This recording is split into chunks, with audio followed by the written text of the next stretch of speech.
দেশের যারা আমির হইছে ইসলামী দলের, কি দলের আমির হইয়া রসুলে না কইছে আমিরের, আল্লাহ না কইছে আমিরের কথা মানতে কয় না? আমির যা কইব তা মানা যাইবা, আর তুমি আমির, তুমি মুসলমান না বেঈমান, এটাই তো আমার প্রশ্ন। মানব এক ইসলামী দলের আমিরের কথা আমি আপনাকে শোনাই। উনি গর্বের সহিত কয়, আমি হিন্দুদের পূজা মণ্ডলে এই জীবনের প্রথম 7 লাখ টাকা দিচ্ছি। কি মণ্ডলে? পূজা মণ্ডলে। কয়লা? এই 7 লাখ টাকা কার বাপের টাকা দিচ্ছে? মুসলমানদের গাম জড়ানো টাকা তোমাকে হাদিয়া দেয়, মুসলমানদের গাম জড়ানো টাকা, খেত খামারের টাকা তোমার হাদিয়া দেয়। হাদিয়া দিছে ইসলামের কাজে ব্যয় করার লাগিয়া, হিন্দুদের মন্দিরে যাইয়া শিরিক করার জন্য না। জোরে কোন ঠিক কিনা? আল্লাহ রাসূল সাল্লাল্লাহু আলাইহি ওয়াসাল্লাম ডাক দিয়ে বলেন, মুশরিক 5 প্রকার, এর ভিতরে প্রথম হচ্ছে 2 প্রকার। যে ব্যক্তি শিরিক করে আর শিরিকরে সহযোগিতা করে, যে পূজা করে আর পূজার মণ্ডল বানানোর জন্য, উদযাপন করার জন্য সহযোগিতা করে, সমান কি? কি বলেন সমান কি?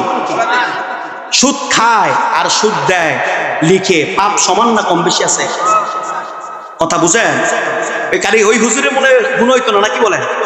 হুজুর মানুষ দেখলে মনে আল্লাহ মাফ করে দিবে, তোমার যন্ত্রণা আরো বেশি হয়ে যাবে। একবার শয়তান খুঁজে পায় না। গল্পটা আমি আপনাদেরকে শোনাইলে আপনাদের সুবিধা হবে। কি পায় না? শয়তান খুঁজে পায় না। শয়তান যায় দেয় গোপালগঞ্জ বয়ে গেছে। কোথায়? কয় লিডার সারা পৃথিবী খুঁজে আপনার বাইরে গোপালগঞ্জ করেন। কয় বেটা 7.5 লাখ নাকি 7.5 কোটি বাঙালি দোকা দিয়া এত আইছে। আমার তো বড় শয়তান, সেটে পাও টিপতেছে। এটা গল্প বলছি। তাহলে আমি দিছি একজনের দোকা, তার নাম কি? আদম। তার নাম কি? আর ও 7.5 কোটি দোকা দিয়েছে। বিশ্বাস, তুমি 24 কোটি বাঙালিকে তুমি দোকা দিচ্ছ। তুমি বুঝাচ্ছ যে হিন্দু মন্ডলে টাকা দেওয়া এটার নাম দিন, তুমি এইটা বুঝাচ্ছ এটার নাম দিন না, এটার নাম শিরক, এটার নাম কুফর। তুমি নিঃসন্দেহে তুমি বেঈমান। তোমার পিছে নামাজ হবে না, তোমার পিছে বায়াত করলে বায়াতও কি? তুমি কি বুঝাতে চাও? ভাই খুব ভালো করে বোঝার চেষ্টা করেন। আমি আপনাদেরকে যে কথাগুলো বুঝাইতে চাই, আমির মানা যাবে না। যে আমিরেরা বইয়া বইয়া পেডিগুলোকে ইফতারি করে, আবার জিনার ওয়াজ করে। কি বলেন কথা ঠিক কিনা? জিনার ওয়াজ করে, আবার বেডিগোর সাথে বৈশা বৈশা আবার মিটিং করে। তোর ওয়াজ আর তোর মিটিং, তোর জবান এক, তোর কাছে এক, তুই মুনাফিক। তোর থাকার জায়গা কোথায়? এই জন্য আল্লাহ সুবহানাহু ওয়া তাআলা ডাক দিয়ে বলেন, মা আতাকুমুর রাসূলু ফাখুযুহু ওয়া মা নাহাকুম আনহু ফান্তাহু।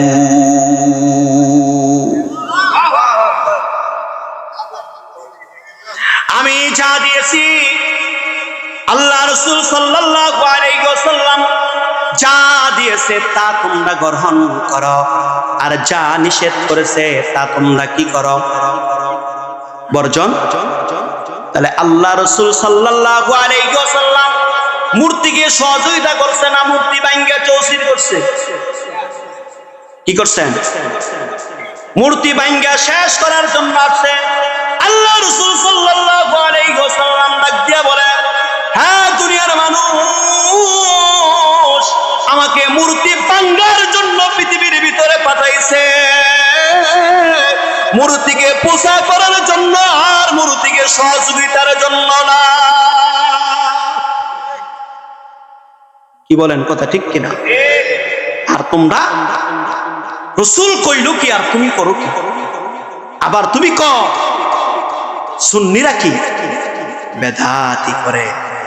সব বেদাত কোথায় নিয়ে ফেলা? সুন্নিগো কান্দের ভিতরে, সব দোষ সুন্নিগো কান্দের ভিতরে। সুন্নিরা যদি বেদাত করে এইটাও কি সওয়াব। আর তোমরা যেই কাজ করো তোমরা নিঃসন্দেহে তোমরা বেঈমান। জোরে বলেন ঠিক কিনা? ভাই খুব ভালো করে বুঝার চেষ্টা করেন।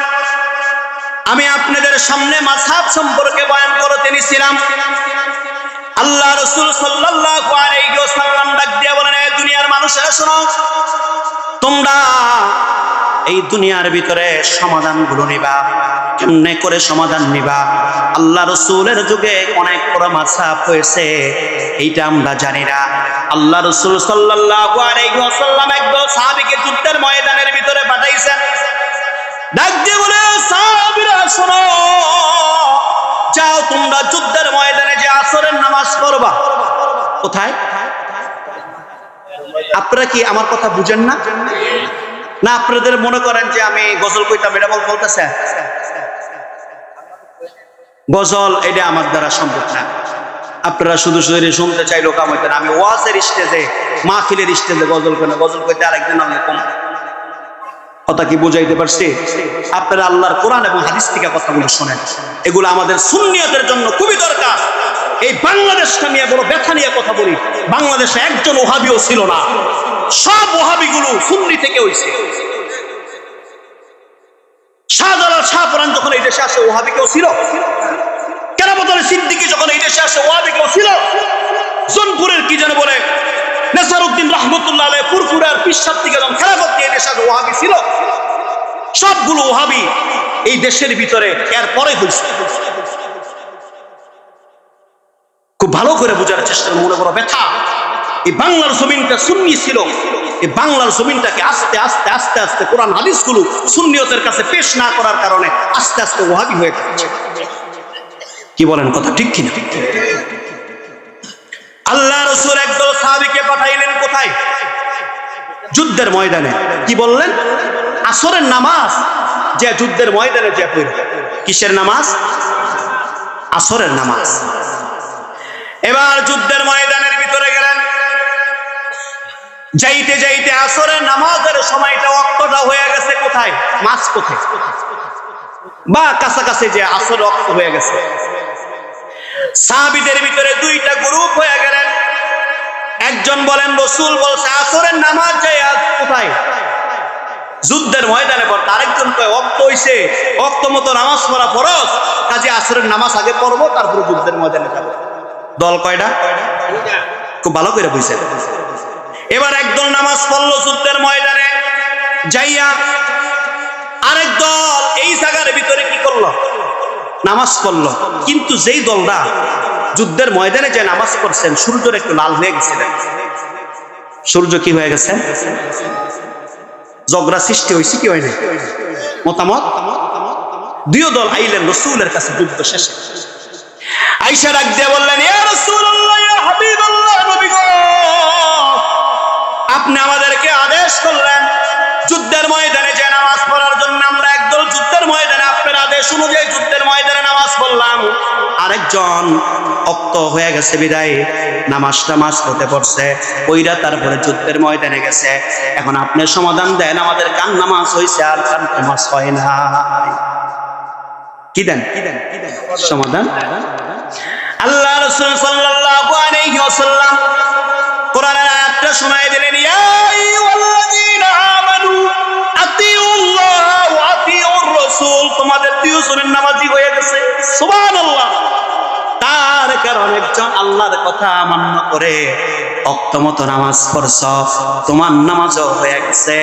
আরেকজন রাসূলুল্লাহর কথা মেনে যাইয়া নামাজ পড়ছ, সূর্য লাল হইছে না কি হইছে এই দিকে দেখার বিষয় না, রাসূলের আদেশটি মানছ, এইটাই আল্লাহর কাছে দামি। মাযহাব কয়টা হলো?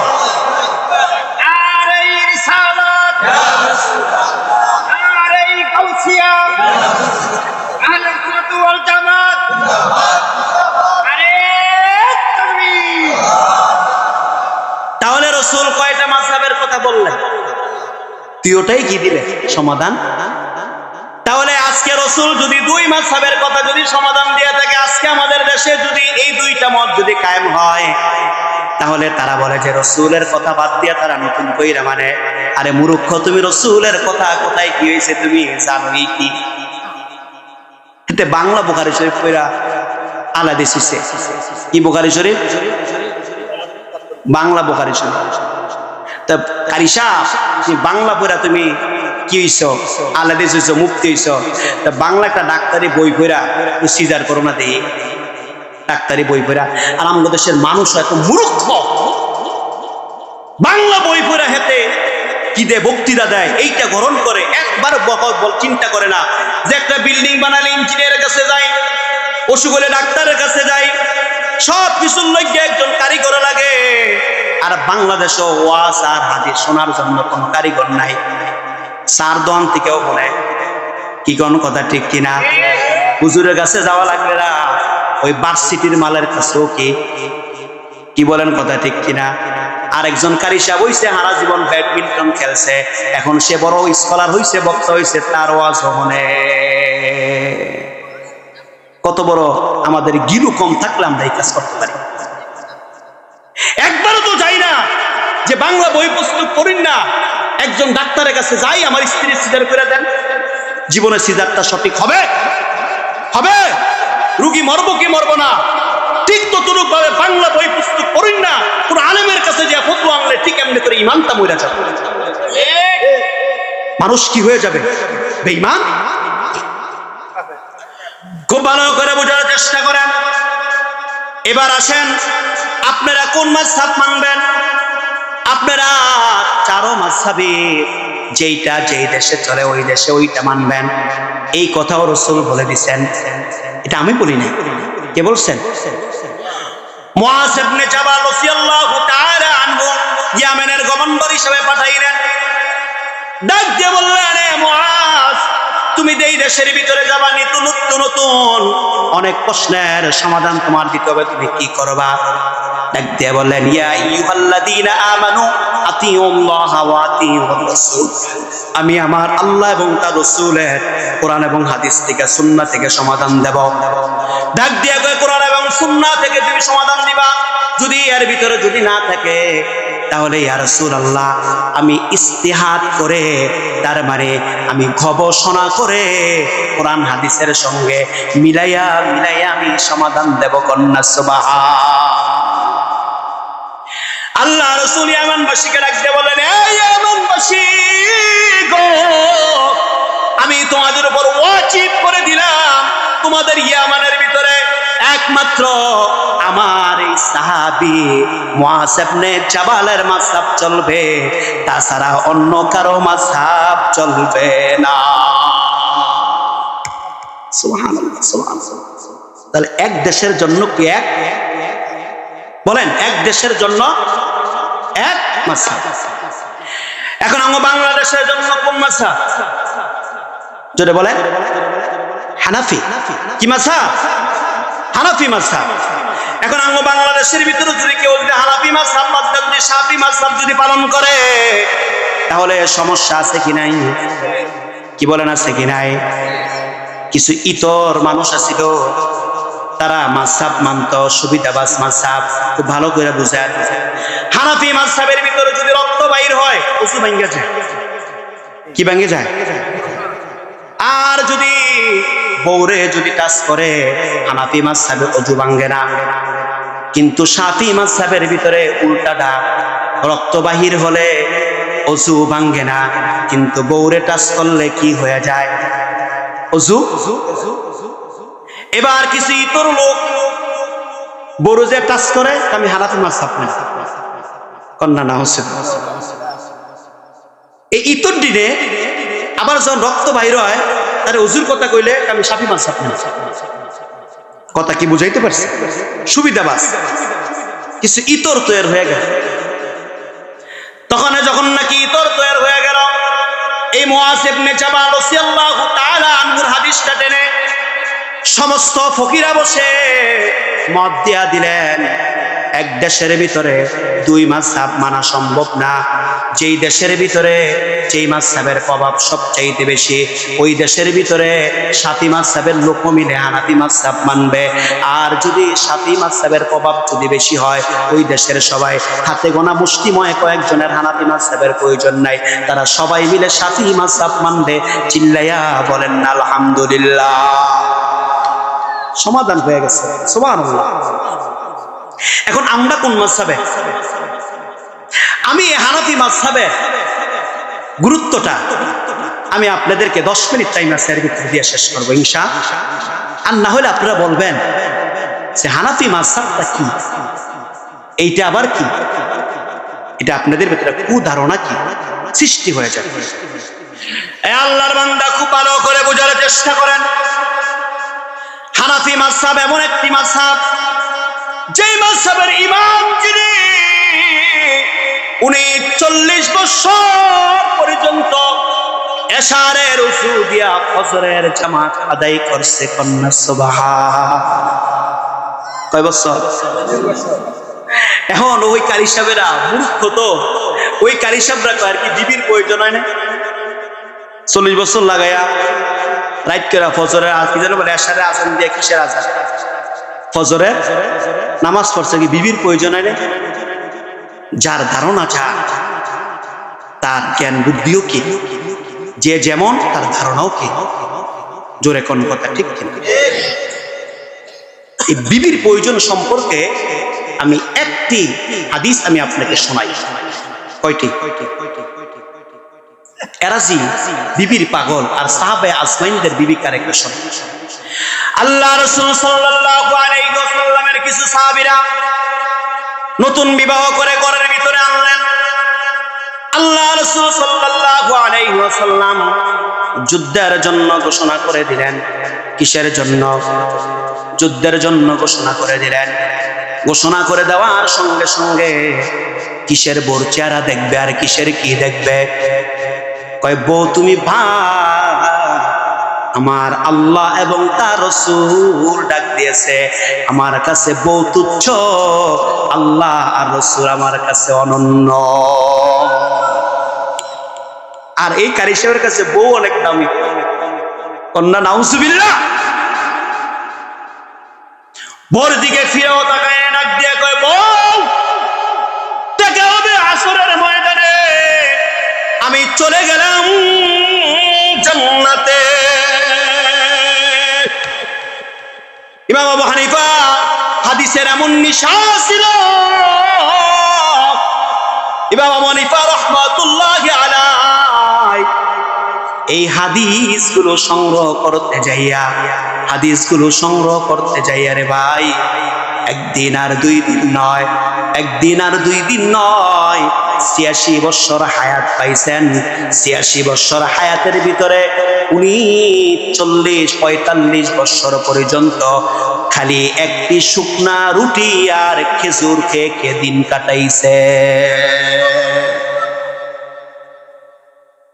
তার মতো কন্টাক্ট করে মাফি লইব, কি বলে? তাগো মতো তারা কন্টাক্ট করে মাফি লইব, টাকা না দিলে ভাত মাফি। এরা কি এই দিন মনে করে?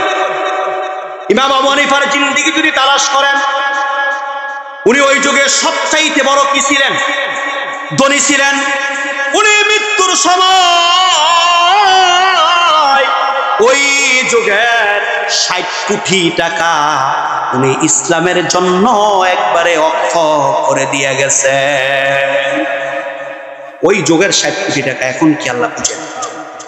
কোন যুগে কির সাথে কি মিলান? ইমাম আবু হানিফা কাকে বলে শোনেন?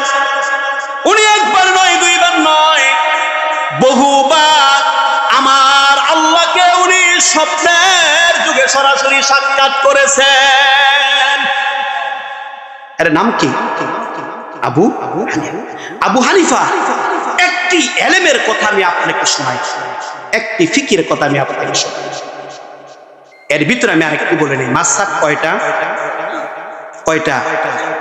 ইমাম ছিল কত জানেন? 70 লক্ষ ইমাম ছিল। কয় লক্ষ? 70 লক্ষ মুস্তাহিদ ছিলেন। এই 70 লক্ষ মুস্তাহিদ মিলে আমার রাসূলের 63 বছর জিন্দেগিটা, সারা জিন্দেগি ওনারা রিচার্জ করছেন। কয় বছর?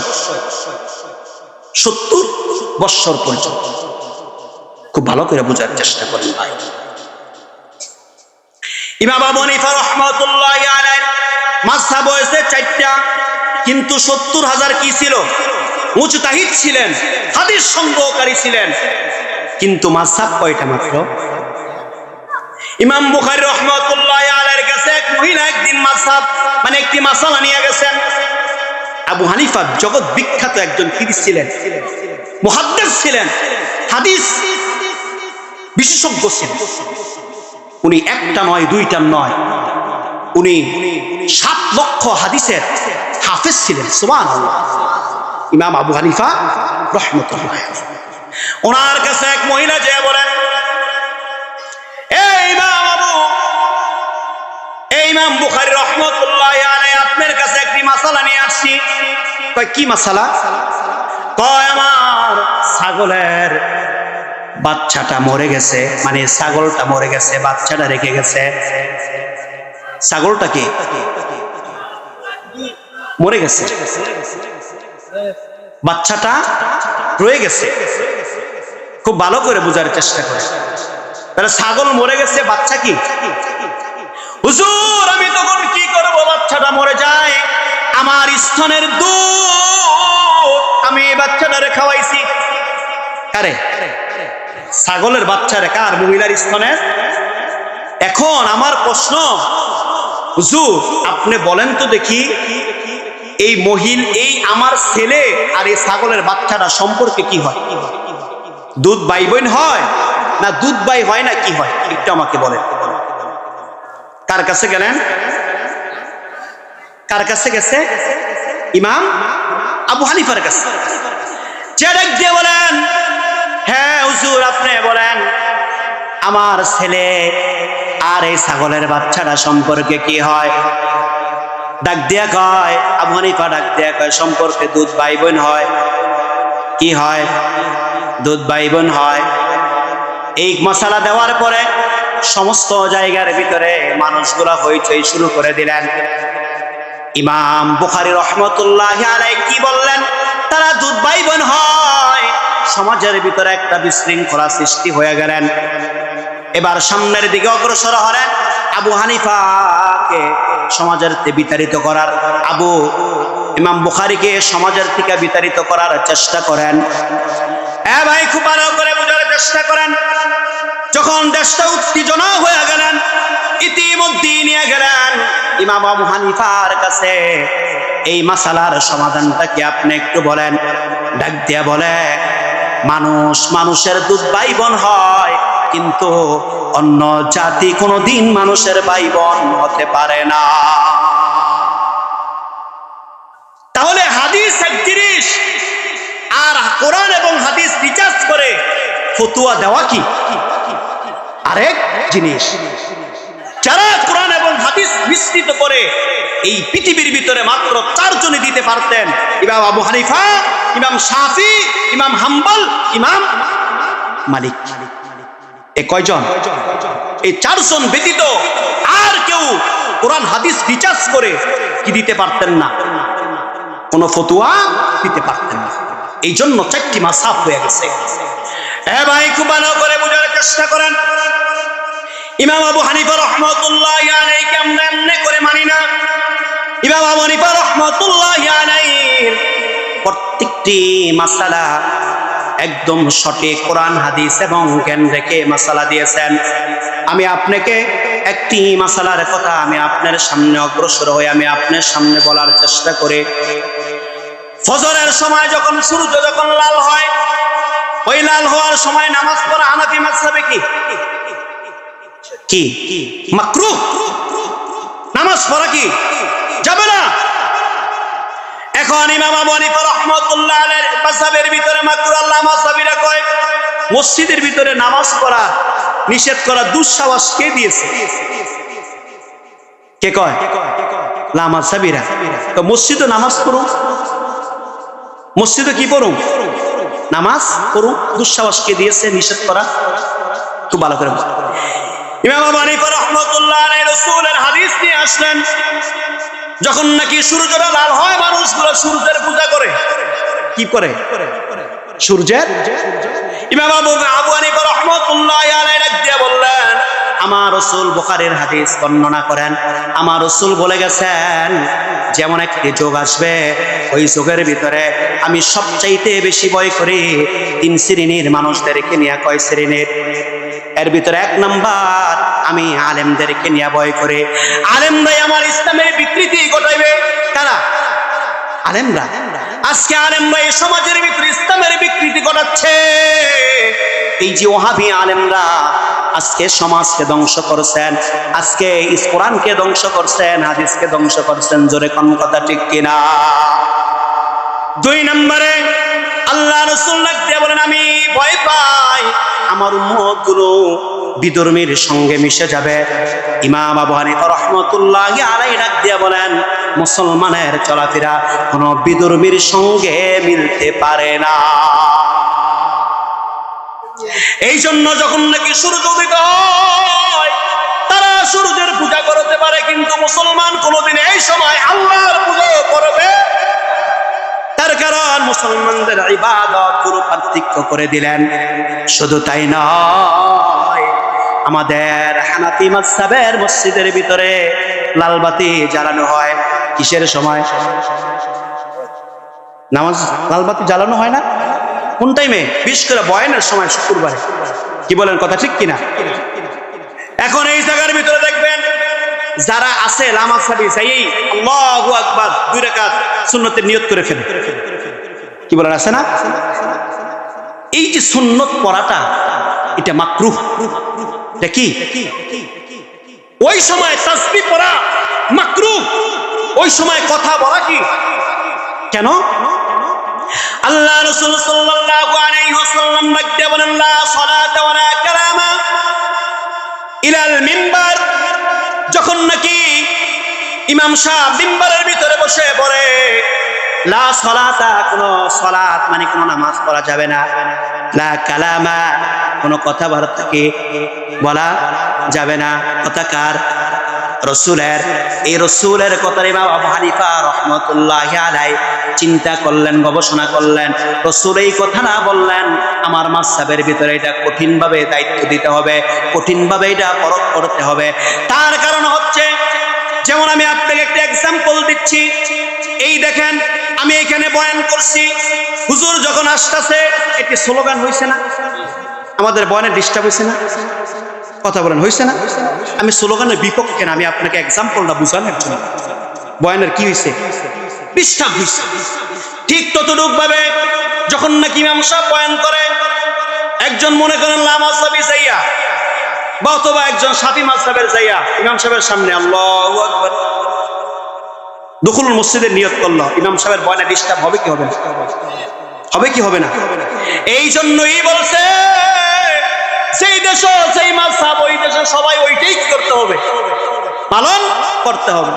কোন একটি আলের নিচে যদি কয় আল্লাহু আকবার, তাহলে এই জায়গার ভিতরে ওয়াজিব তরফ কইরা কোনোদিন সুন্নাত আদায় করা যায় না। এখন কইবেন তারা তো হাদিস কয়, তারা তো কি কয়? হাদিস কয়। মসজিদে 2কেই কয় রাকাত, কয় রাকাত। এই হাদিসের তারা কদ্দুর কয়, হাদিসটা আমার কাছে শোনো। আল্লাহ রাসূল সাল্লাল্লাহু আলাইহি ওয়াসাল্লামের যখন খুতবা দিচ্ছেন মিম্বারে, একজন লোক আসলেন, আসার পরে উনি বসে পড়লেন। আল্লাহ রাসূল ডাকতে বললেন, এই সাহাবী তুমি দাঁড়াও, 2 রাকাত নামাজ পড়ো, তারপরে কি তুমি কয় রাকাত নামাজ পড়ো, তারপরে বসো। খুব ভালো করে হাদিসটা শুনলেন। 2 রাকাত নামাজ পড়লেন, বসলেন। আল্লাহ রাসূল খুতবা শেষ করে ডাক দিয়ে বললেন, এ সাহাবীরা শুনো, যেই লোকটা নামাজ পড়ল 2 রাকাত, এই লোকটা গরিব, এই লোকটা সাহায্যের জন্য আসছে। তোমরা সবাই যাওয়ার সময় লোকটারে কিছু সহযোগিতা করে যাইও। আল্লাহ রাসূল নামাজের কথা কেন বললেন? ওনাকে পরিচয় করানোর জন্য। দেওয়ার জন্য বলছে নামাজের কথা নিয়ে আসা। তুমি ভিক্ষা করতে গেছো মসজিদে, তাহলে তুমি 2 রাকাত দুকুলুল রসুল পড়বা, তারপরে বলবে হাদিস কোন জায়গায় কি বলো। মনে করছো সুন্নি আলেমরা হাদিস জানে না? তুমি আসাব যেটুক জানি একটা পশমের কাছেও আসতে পারবা। তুমি কি বলতে চাও? তুমি যে হাদিস বলো এই হাদিস আমরা একদম কি যেন বলে মেশকাতি আমরা পড়ে বসে দিচ্ছি। তাহলে একজন ভিখারিকে পরিচয় করানোর জন্য বলতেন 2 রাকাত নামাজ পড়ো, 2 রাকাত নামাজ পড়ো। যাওয়ার সময় সবাই ওনাকে সাহায্য করে গেছেন, ওনাকে ওনার আর্থিক সহযোগিতা করে গেছেন। এখন যদি দুনিয়ার ভিতরে যদি কেউ ভিখারি হইয়া যদি মসজিদে যদি আসে, তার জন্য 2 রাকাত সমস্যা নেই, আমরা বাধা দেব না। তুমি নামাজ পড়ো কেন 2 রাকাত? ভিখারি তুমি। আল্লাহ রাসূল কঠিন ভাবে নিষেধ করলেন, লা সলাতা ওয়ালা কালামা ইলাল মিম্বার। যখন নাকি ইমাম সাহেব মিম্বারে বসে পড়ে, ওই সময় কোনো সালাত আদায় করা যায় না, কোনো কথাবার্তা বলা যায় না। আপনারা অনেকেই মনে করেন আরবি খুতবাটা বুঝি ওয়াজিব, আপনাদের এইটাও ভুল ধারণা। এই বসে বসে যেই বাংলা ওয়াজটা করে, এইটা শোনাটা বাংলাদেশের জন্য সবচাইতে বড় ওয়াজিব। কিন্তু খাচ্ছত কি জানেন? খাচ্ছত হলো গিয়া ওই আরবিটার সময় একটু জামু, এত খাচ্ছত আমনগো খারাপ মিয়া সাহেব। এই খুতবা দিছে কেন 2 রাকাত নামাজ খাইতা, এইটাও বুঝেন না যখন। কি বলছি কথা কি বুঝাইতে পারছি? আমি আপনাদেরকে সেই দিকে গেলে আর অনেক সময় চলে যাবে, আপনি মূল কথাগুলো আপনি শুনুন। হানাফি মাযহাবের ভিতরে আমিন জোরে না আসতে? জোরে বলেন। আর তারা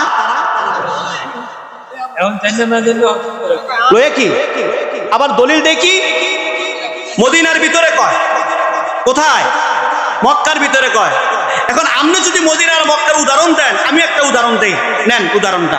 মক্কা মদিনার ভিতরে হালাল পতিতালয় আছে, চোর তুই হালাল পতিতালয় খুল, এটা খরচ না কেন? জানোয়ার হালাল পতিতালয় বুঝেন?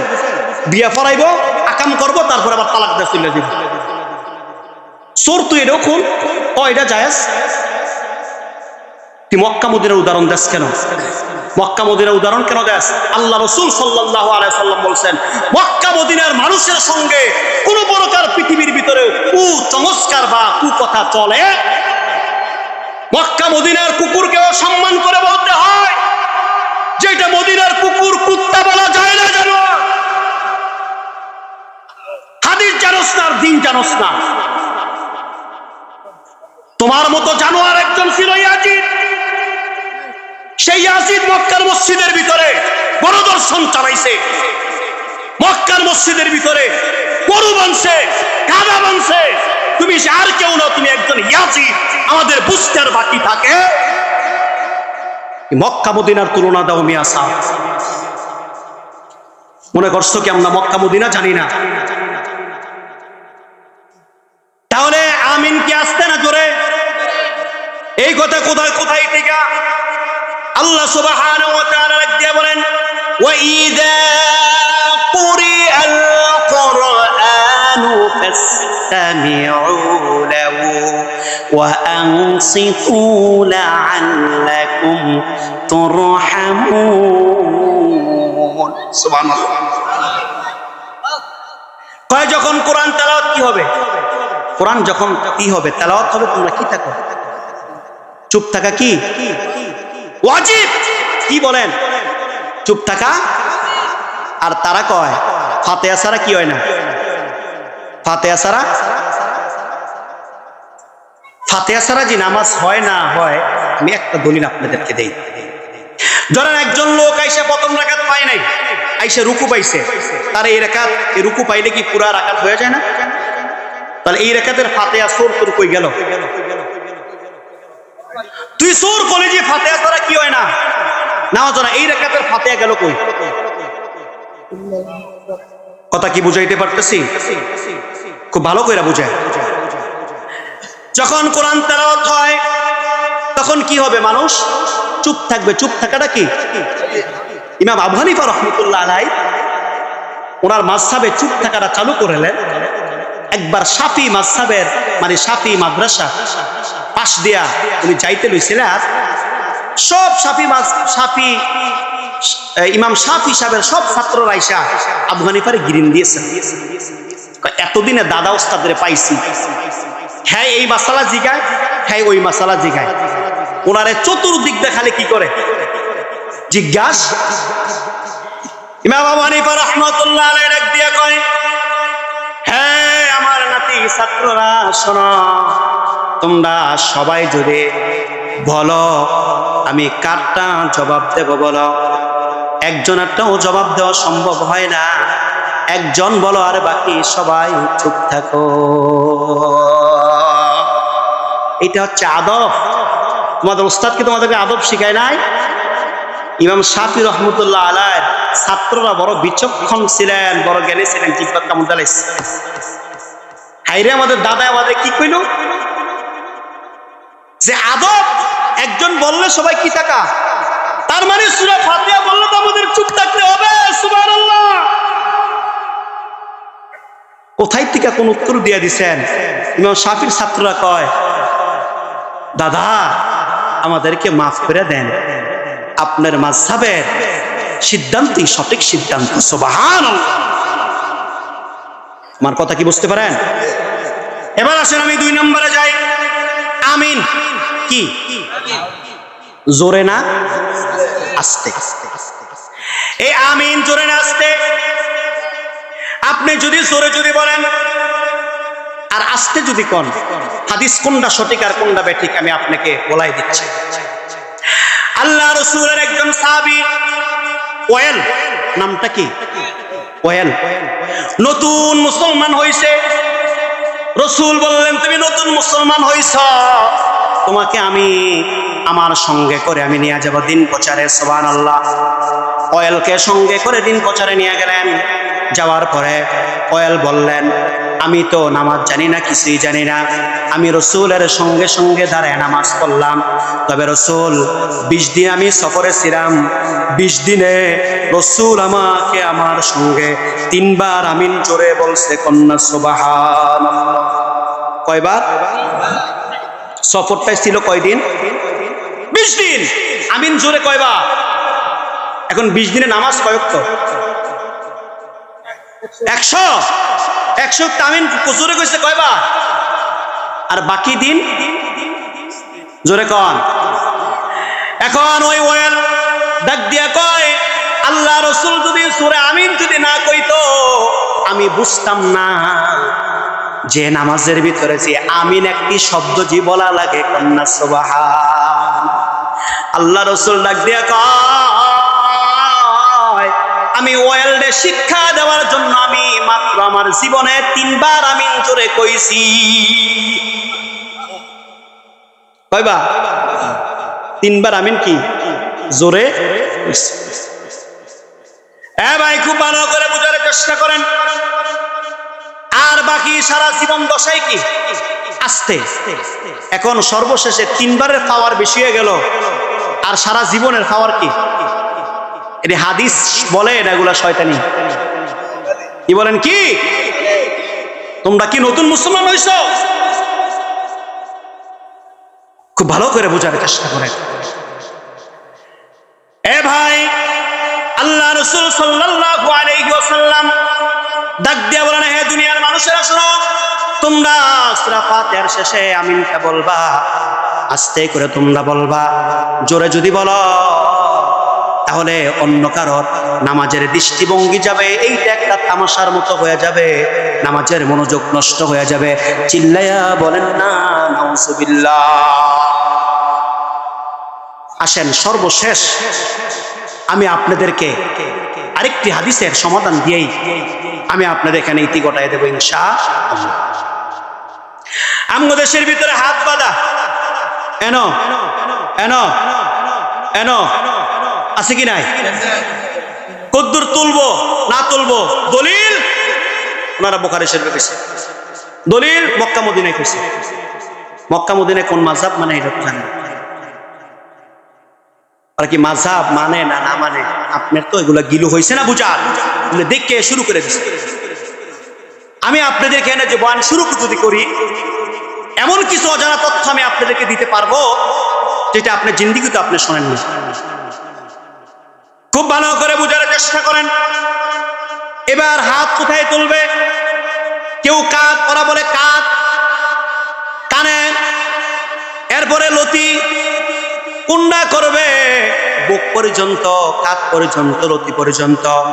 হানাফি মাযহাবের ভিতরে কোন পর্যন্ত? জোরে কর। লতি পর্যন্ত তুলবে। এখন লতি পর্যন্ত কেন তোর ইমাম আবু হানিফা কেন সমাধান দিলেন? আল্লাহ রাসূলের লতি পর্যন্ত তুললে হাত কি কাঁধ বাদ দিয়ে লতি তোলে নি? বুক বাদ দিয়ে লতি তোলে? তাহলে এই জায়গার ভিতরে হাত রাখলে 3টা হাদিসের আমল হয়, আর কাঁধের ভিতরে হাত রাখলে 1টা হাদিসের আমল হয়। চিল্লায়া কন্না সুবহান। আমি আপনাদেরকে কেমনি করে বুঝাবো? হাত কোথায় রাখবেন? হাত ধরে নাভির উপরে ছেড়ে দিবেন। কোথায়? আমি যখন নাকি ছোট ক্লাস নাহমিতে যখন পড়ি, আহলাদিসের একটি জায়গায় গেছিলাম। তো যাওয়ার পরে কয়, হুজুর আপনারা গুয়ের ট্যাঙ্কির উপরে নিয়ত বাঁধেন, নামাজ হইব?